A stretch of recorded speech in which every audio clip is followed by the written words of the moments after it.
Hello friends, welcome to Tamil Tech Tutorial.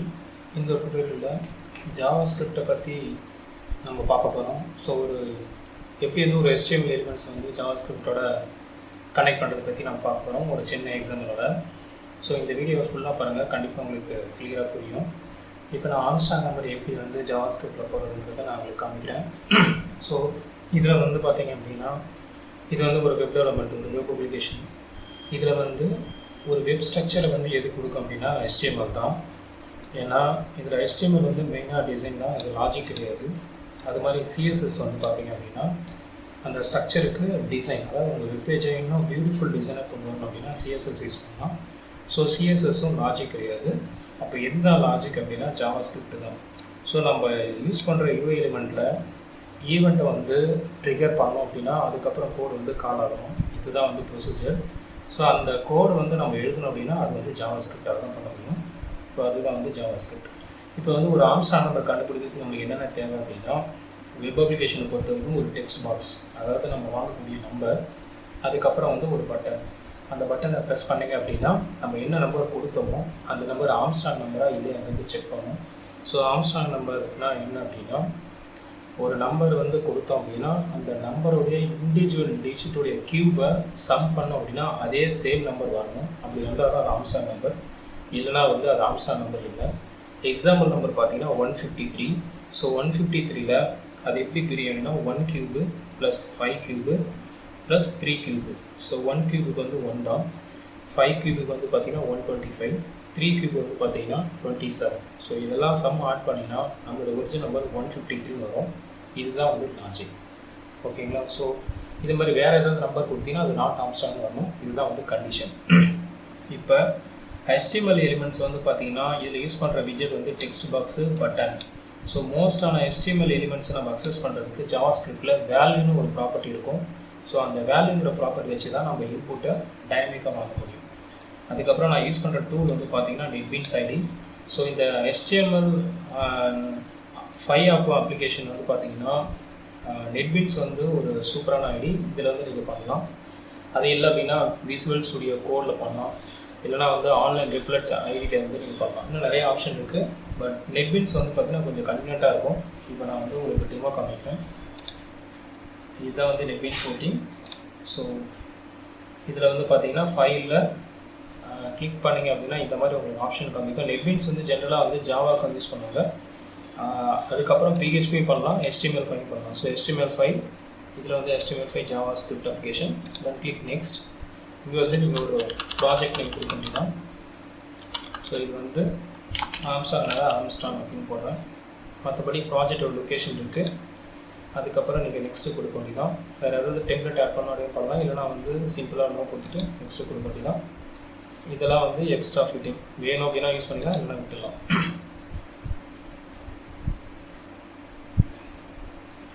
இப்போ நம்மளுக்கு root project create ஆகிடுச்சு. அதில் சைட்டோட உங்களுடைய ஹோம் பேஜ் ஃபைல் க்ரியேட் ஆகிடுச்சு. அதுக்கப்புறம் மற்ற சப்போர்ட்டிவ் ஃபைல்ஸ்லாம் க்ரியேட் ஆகிருக்கு. இப்போ இந்த index.html பார்த்தீங்க அப்படின்னா இதுதான் ஒரு வெப் டிசைன், பேசிக்கான வெப் டிசைன்.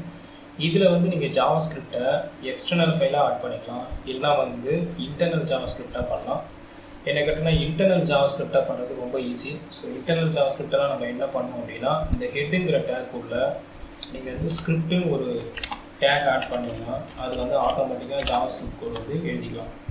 ஓகேங்களா? ஸோ அந்த ஸ்கிரிப்ட்டுங்கிற டேக்குள்ள உங்களுடைய JavaScript கோடு நீங்கள் ஆட் பண்ண வேண்டியதான். அது பண்ணிங்கன்னா உங்களுக்கு உங்களுடைய JavaScriptை எழுதிக்கலாம். இப்போ நான் ஸ்கிரிப்ட் ஆட் பண்ணிட்டேன், ரெடியாக இருக்குது. இப்போ நம்ம ஃபஸ்ட்டு HTML டிசைன் பண்ணிடுவோம். ஸோ பாடிங்கிற டிசைன் HTML பொறுத்தவரைக்கும் ரெண்டு தான். ஒன்று ஹெட் செக்ஷன், ஒன்று பாடி செக்ஷன். ஹெட் செக்ஷன் ஜஸ்ட்டு அந்த வெப்பேஜோட டைட்டிலுக்காகவும் இந்த மாதிரி JavaScript ஆட் பண்ணுறதுக்காக மட்டும் தான் யூஸ் பண்ணுவோம். மற்றபடி பாடிங்கிற டேக்கில் தான் நம்ம வெப் ஸ்ட்ரக்சரை டிசைன் பண்ண முடியும். ஸோ இந்த பாடிக்குள்ளே இப்போ நான் என்ன பண்ணுறேன் அப்படின்னா ஃபார்ம் டேக் யூஸ் பண்ணுறேன். இந்த ஃபார்ம் டேக் எதுக்கு அப்படின்னா இதுதான் கண்டெய்னர். ஏன்னா பிரின்சிபல் இதுதான். ஸோ கண்டெய்னருக்குள்ளே தான் நம்ம விஜெட்ஸ் ஆட் பண்ண முடியும். அதனால் ஃபஸ்ட்டு ஒரு கண்டெய்னர் யூஸ் பண்ணணும். அது ஃபார்ம், இது டிஃபால்ட். இதனுடைய நேம் நான் FSன்னு வச்சுருக்கேன். ஏன்னா நான் கோடில் JavaScriptல அப்ளை பண்ணும்போது இதை வச்சு தான் இன்டிகிரேட் பண்ண முடியும். அதுக்கப்புறம் பார்த்தோம் அப்படின்னா இப்போ நமக்கு ஃபஸ்ட்டு ஆம்ஸ்ட்ராங் நம்பர். ஸோ ஒரு லேபிள் யூஸ் பண்ணுறேன், என்னுடைய நம்பர் சப்மிட் நம்பர் கொடுக்குறேன். அதுக்கப்புறம் பிரேக் டேக் வந்து நெக்ஸ்ட் டைம் வேணும் அப்படின்னா பண்ணிக்கலாம். இப்போ நமக்கு வந்து ஒரு டெக்ஸ்ட் பாக்ஸ் வேணும். ஸோ இதெல்லாம் வந்து நீங்கள் பேசிக்காக HTML டேக் படிச்சிருந்தீங்க அப்படின்னா ரொம்ப ஈஸி. இப்போ ஒரு டெக்ஸ்ட் பாக்ஸ் வேணும் அப்படின்னா HTML டேக் வந்து என்ன பண்ணணும் அப்படின்னா இன்புட் டேக். இந்த இன்புட் டேக்கில் நீங்கள் எல்லாத்தையும் யூஸ் பண்ணிக்கலாம். இதில் டைப் வந்து டெக்ஸ்ட்டு அப்படின்னு கொடுத்தீங்கன்னா ஒரு டெக்ஸ்ட் பாக்ஸ் வந்துடும். இந்த டெக்ஸ்ட் பாக்ஸோட நேம் வந்து கண்டிப்பாக செட் பண்ணணும், ஏன்னா இதை தான் நம்ம கோடில் யூஸ் பண்ணுவோம். அதுக்கப்புறம் எக்ஸ்ட்ரா சைஸ் அதெல்லாம் நீங்கள் பண்ணிக்கலாம், இல்லைன்னா சிம்பிளாக கொடுத்துக்கலாம். ஓகே, அதுக்கப்புறம் நான் வந்து பிரேக் கொடுத்துக்கிறேன். நெக்ஸ்ட் வந்து இப்போ எனக்கு ஒரு பட்டன் வேணும். அதை பட்டனுங்கிற டேக் யூஸ் பண்ணிக்கலாம், இல்லைனா இதே சேம் இன்புட்டில் type is equal to submit அப்படின்னு கொடுத்தீங்கன்னா போதும். ஸோ ஒரு சப்மிட் பட்டன் வந்துடும். சப்மிட் என்ன மீனிங் கிடையாது, ஒரு சப்மிட் பட்டன்ங்கிறது ஆட்டோமேட்டிக்காக வந்துடும். ஸோ அந்த சப்மிட் பட்டனுடைய கண்டென்ட்டை நீங்கள் இதெல்லாம் செட் பண்ணிக்கலாம். ஃபைண்ட் ஆம்ஸ்ட்ராங் மாதிரி கொடுத்துக்கலாம். அதுக்கப்புறம் என்ன பண்ணோம் அப்படின்னா நம்ம வந்து ஒரு ஈவெண்ட் டேலர் வந்து க்ரியேட் பண்ணோம். ஸோ ஈவெண்ட் டேலர்னால் என்ன அப்படின்னா, பொதுவாக வந்து நீங்கள் விண்டோ அப்ளிகேஷன் சரி, வெப் அப்ளிகேஷன் சரி, ஈவெண்ட் இல்லாமல் கோடே இல்லை. ஏன்னா ஈவெண்ட்டுங்கிறது ஒரு இம்பார்ட்டன்ட் ஆக்ஷன். ஸோ எப்போ வந்து நீ ஈவெண்ட்டு க்ரியேட் ஆகும் அப்படின்னா, நம்ம யூஸர் தான் வந்து ஈவெண்ட்டை க்ரியேட் பண்ணோம். எதுக்காக அப்படின்னா, இப்போ வந்து ஆம்ஸ்ட்ராங் வேணும் அப்படின்னா பட்டனை ப்ரெஸ் பண்ணுறோம், அது வந்து ஒரு ஆக்ஷன் ஈவெண்ட். ஸோ எப்போ யூஸர் வந்து ஆக்ஷன் ஈவெண்ட்டை ப்ரெஸ் பண்ணுறாங்களோ அப்போ தான் வந்து நம்ம எழுதக்கூடிய ஜாவாஸ்கிரிப்ட் கோட் வந்து கால் ஆகும். ஸோ அதுக்காக தான் வந்து நம்ம ஈவெண்ட்டை வந்து நம்ம க்ரியேட் பண்ணுறோம். ஈவெண்ட்டை ஹேண்டில் பண்ணுற மெத்தட் தான் ஈவெண்ட் ஹேண்டலர். ஸோ அதுதான் நம்ம பார்க்குறோம். ஸோ இதில் வந்து HTML வந்து என்னென்ன ஈவெண்ட் ஹேண்டலர் இருக்குது அப்படின்னா, நீங்கள் ஆன்னு டைப் பண்ணிங்கன்னா நிறைய ஈவெண்ட் ஹேண்டலர் அதுலேயே வரும். நான் இன்னொன்று ஏன் ஐடி சொல்கிறேன் அப்படின்னா, இந்த ஐடியில் வந்து உங்களுக்கு ரெடிமேட்டாக நிறைய ஆப்ஷன் இருக்கும். ஆனால் நீங்கள் மேனுவலாக பண்ணிங்கன்னா இந்த ஆப்ஷன்லாம் உங்களுக்கு வராது. ஸோ அதனால் ஐடி வந்து ஒரு பெஸ்ட் ஆப்ஷன். ஆன் கிளிக் போட்டுட்டு இப்போ நீங்கள் யூஸ் பண்ணுற ஜாவாஸ்கிரிப்ட் மெத்தடை ஆட் பண்ணணும்.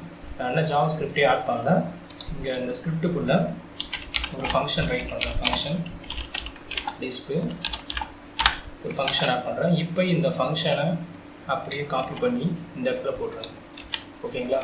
இப்போ இதுக்கு என்ன மீனிங் அப்படின்னா, எப்போ வந்து நீங்கள் இந்த பட்டனை ப்ரெஸ் பண்ணுறீங்களோ அப்போ வந்து ஒரு கிளிக் ஈவெண்ட்டு கால் ஆகும். அந்த கிளிக் ஈவெண்ட்டுக்குள்ளே நீங்கள் என்ன ஃபங்க்ஷன் கொடுக்குறீங்களோ அதுதான் ஈவெண்ட் ஹேண்டலர். இது வந்து ப்ரீடிஃபைன் ஈவெண்ட் ஹேண்டலர் இருக்கலாம், இல்லைனா நம்ம ஓனாக எழுதுகிற ஈவெண்ட் ஹேண்டலர் இருக்கலாம். இப்போ நம்ம பண்ணுறது வந்து நம்ம ஓனாக எழுதுகிற ஈவெண்ட் ஹேண்டலர். அதனால் இந்த டிஸ்பிளே ஃபங்க்ஷன் வந்து நம்ம எப்போ பட்டன் யூஸர் ப்ரெஸ் பண்ணுறோமோ அப்போ தான் இது கால் ஆகும். ஸோ இங்கே தான் நம்ம கோடே போட போகிறோம். இப்போ வந்து நம்ம டிசைன் முடிச்சாச்சு. நெக்ஸ்ட் வந்து இந்த ஃபார்ம் வந்து சென்டரில் வேணும் அப்படின்னா நீங்கள் வந்து சென்டருங்கிற டேக் யூஸ் பண்ணிக்கலாம். அது மாதிரி க்ளோஸ் சென்டர். உங்களுக்கு வந்து அவுட்புட் வந்து சென்டர் வியூவில் இது வரும். இது வந்து இங்கே இது பண்ணிக்கலாம். ஓகேங்களா? இப்போ நான் சும்மா சாம்பிளுக்கு ரன் பண்ணுறேன். வெறும் டிசைன் மட்டும்தான், நான் லாஜிக் போடலாம்.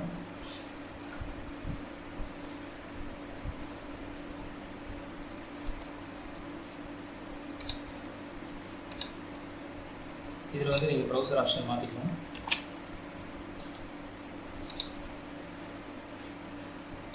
இப்போ பார்த்தீங்கன்னா என்டர் நம்பர் ஆம்ஸ்ட்ராங் டிசைன் வந்து ரெடி ஆகிடுச்சு. இப்போ இந்த பட்டனுக்குலாம் வந்து ஏதாவது பேக்ரவுண்டை ஏதாவது கொஞ்சம் கலர்ஃபுல்லாக பண்ணோம் அப்படின்னா அதுக்கு தான் வந்து CSS. இது CSSல வந்து பார்த்தீங்கன்னா உங்களுக்கு வந்து இன்லைன் CSS இருக்குது, இன்டர்னல் CSS இருக்குது, எக்ஸ்டர்னல் CSS இருக்குது. எக்ஸ்டர்னல் CSSனால் தனியாக ஒரு CSS ஃபைலை க்ரியேட் பண்ணி அதில் நீங்கள் டிசைன் பண்ணி அதை இங்கே ஆட் பண்ணணும், அது வந்து எக்ஸ்டர்னல் CSS. இன்டர்னல் CSS அப்படின்னா சேம் வந்து இங்கே ஸ்டைலுன்னு ஒரு டேக் வந்து ஹெட்டுங்கிற டேக்கில் ஆட் பண்ணி நீங்கள் பண்ண வேண்டியது. அது பண்ணிங்கன்னா இந்த கரண்ட்டாக இருக்கிற எல்லா ஃபைலுக்குமே அந்த தீம் வந்து அப்ளை ஆகும். ஓகேங்களா? ஆனால் இப்போ நான் என்ன யூஸ் பண்ண போகிறேன்னா இன்லைன் CSS. இன்லைன் CSSனால் என்ன அப்படின்னா, எந்த UI எலிமெண்ட்டுக்கு டிசைன் ஆட் பண்ண போகிறீங்களோ அங்கே வந்து நீங்கள் டேரெக்டாக பண்ணிக்கலாம். ஓகேங்களா? மொத்த வெப்சைட்டுக்கும் பண்ணணும் அப்படின்னா எக்ஸ்டர்னல் CSS யூஸ் பண்ணணும். ஏன்னா ஒரு வெப்சைட்டில் நிறைய பேஜஸ் இருக்கும். ஆனால் இப்போ நாங்கள் யூஸ் பண்ணுறது ஒரே ஒரு பேஜஸ் தான். அதனால் அந்த எக்ஸ்டர்னல் CSS வந்து தேவைப்படாது.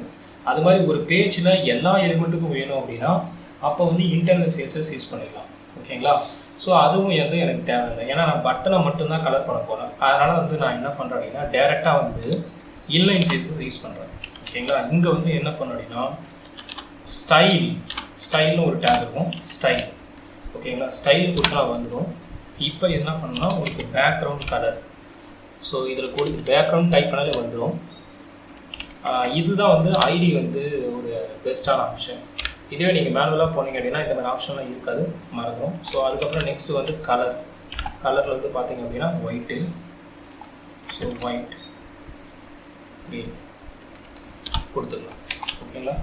இப்போ ரன் பண்ணி பார்த்தோம் அப்படின்னா உங்களுக்கு வந்து டிசைன், பழைய டிசைனுக்கும் புது டிசைனுக்கும் வித்தியாசம். ஸோ இந்த மாதிரி நீங்கள் கலர் வந்து நிறைய பண்ணிக்கலாம். இப்போ நம்ம லாஜிக் போயிடுவோம். இப்போ நம்ம வந்து டிசைன் முடிச்சாச்சு, அடுத்து டேரெக்டாக லாஜிக். ஃபஸ்ட்டு நம்ம என்ன பண்ணோம் அப்படின்னா, இப்போ இந்த இன்புட் கொடுத்தோம் பார்த்தீங்களா, இப்போ இதில் வந்து நம்ம ஏதாவது ஒரு நம்பர் கொடுப்போம். இந்த நம்பர் எதில் இருக்குன்னா இந்த டெக்ஸ்ட் பாக்ஸில் தான் இருக்குது. அப்போ வந்து இந்த டெக்ஸ்ட் பாக்ஸோட நேம் என்ன, டிபி. இந்த டிபியை வந்து நம்ம வாங்கணும், அதாவது இன்புட், டைனமிக் இன்புட்டாக வாங்கணும். get the dynamic input from user. இதுக்கு நம்ம என்ன பண்ணோம் அப்படின்னா, அந்த டெக்ஸ்ட் பாக்ஸ் எங்கே இருக்குது அப்படின்னா ஃபார்ம்குள்ளே இருக்குது. ஓகேங்களா, ஃபார்மை வந்து நம்ம டேரக்ட் அக்சஸ் பண்ண முடியாது. ஸோ ஜாவாஸ்கிரிப்டில் அதுக்குன்னு ஒரு குளோபல் ஆப்ஜெக்ட் இருக்குது. அந்த ஆப்ஜெக்ட் பேர் தான் டாக்குமெண்ட். இந்த டாக்குமெண்ட் வந்து ஒரு ரிசர்வ்டு குளோபல் ஆப்ஜெக்ட். இது வந்து நீங்கள் டேரெக்டாக எங்கூட அக்சஸ் பண்ணிக்கலாம். அதுக்கப்புறமா இது வந்து சின்டாக்ஸ் எப்படி அப்படின்னா, இதுதான் வந்து சின்டாக்ஸ்.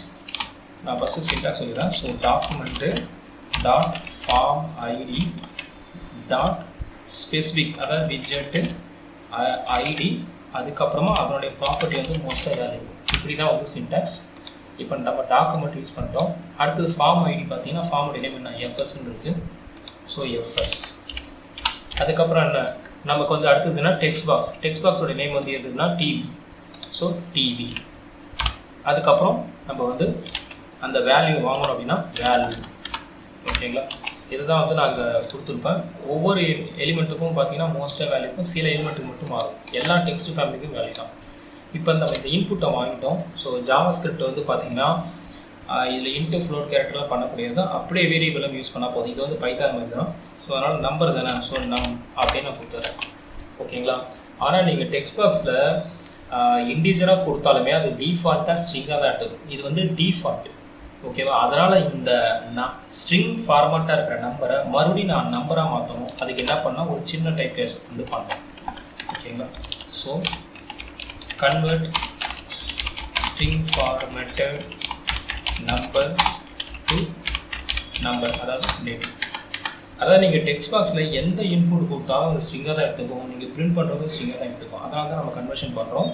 ஏன்னா நம்ம வந்து பண்ண போகிறது வந்து ஒரு ஆம்ஸ்ட்ராங், ஒரு முழு இன்டிஜர் ஆப்ரேஷன் பண்ண போகிறோம். ஸ்ட்ரிங்கில் நம்ம எந்த கன்வர்ஷன் தேவை அப்படியே விட்டுடலாம். இப்போ இது கன்வெர்ட் பண்ணோம் அப்படின்னா அது வந்து பார்ஸ் இன்ட்டு ஒரு ஸ்பெஷல் மெத்தட் இருக்குது. இது வந்து ஜாவா மாதிரி தான், integer or parse into. So அதனால் ஜாவா மாதிரி தான் இருக்கும். பார்ஸ் இன்ட்டுன்னு ஒரு மெத்தட், ஐ வந்து கேப்டல். இதில் வந்து உங்கள் ஸ்ட்ரிங்கை கொடுத்தீங்கன்னா போதும். இப்போ வந்து நான் வந்து நம்பர் கொடுத்துறேன், ஏன்னா நம்பர் தான் ஸ்ட்ரிங்கில் இருக்குது, அது ஆட்டோமேட்டிக்காக இன்டிஜராக மாட்டேன். இப்போ நெக்ஸ்ட்டு வந்து பார்த்தீங்கன்னா டூ த ஆம்ஸ்ட்ராங் ப்ராசஸ். இதுக்கப்புறம் நம்ம கோட் வந்து ஸ்டார்ட் பண்ணலாம். ஸோ ஆம்ஸ்ட்ராங் நம்பர் ஒன்றும் இல்லை, அந்த ஒவ்வொரு இண்டிவிஜுவல் டிஜிட்டையும் நம்ம கெட் பண்ணி அதை ரிமைண்டரை வந்து கியூப் பண்ணி அதை ஆட் பண்ணி ஆம்ஸ்ட்ராங் நம்பர் வந்துடும். ஸோ அந்த ஒரிஜினல் இன்புட் நம்பரை இப்போ நான் ஒரு டூப்ளிகேட் நம்பருக்கு அசைன் பண்ணுறேன். ஏன்னா கடைசியாக வந்து நான் கம்பேர் பண்ணணும். ஒயிலில் போயிட்டு இப்போ நம்மளோட input number not equal to 0 வரைக்கும் நான் டெஸ்ட் பண்ணுறேன். ஃபஸ்ட்டு வந்து என்ன வேணும் அப்படின்னா get the reminder. So remainder வேணும் அப்படின்னா இதுதான் நம்பர் மாடுலஸ் 10. இதெல்லாம் வந்து ரிமைண்டருக்கான பிரின்சிபல். இதை வந்து ஒரு வேரியபிளில் நீங்கள் ஸ்டோர் பண்ணலாம். REM reminder. ஜாவாஸ்கிரிப்ட் வந்து ஒரு யூஸ் பண்ணுற டைப் சிஸ்டம் வந்து டைனமிக்காக இருக்குது. அதனால் இன்ட்டு ஃப்ளோட் கேரக்டர் எதுவுமே போடக்கூடாது, அப்படியே வேரியபிள் போட்டால் போதும். அப்படி இல்லை அப்படின்னா நீங்கள் வேறு லெட்டு அந்த மாதிரி யூஸ் பண்ணிக்கலாம். இல்லைனா எதுவுமே தேவையில்லை, சிம்பிளாக வேரியபிளை மட்டும் போட்டால் போதும். ஏன்னா நம்ம சி மாதிரி இன்ட்டு ஃப்ளோட் போட்டிங்கன்னா உங்களுக்கு வந்து ரிசல்ட் வராது. இப்போ நான் ரிமைண்டர் கண்டுபிடிச்சிட்டேன். அடுத்து வந்து நம்ம என்ன பண்ணோம் அப்படின்னா ஆம்ஸ்ட்ராங்குடைய result. So arms equal to 0ன்னு வச்சுக்கிறேன். Arms equal to arms plus இந்த ரிமைண்டரை அப்படியே கியூப் பண்ண முடியும். ஏன்னா எவரி டிவிஷனுக்கு அப்புறம் ஒரு ரிமைண்டர் வந்துகிட்டே இருக்கும். அந்த ரிமைண்டரை கியூப் பண்ணி அதை ஆட் பண்ணுறேன். அதுக்கப்புறம் வந்து பார்த்தீங்கன்னா division operation. Division of a number.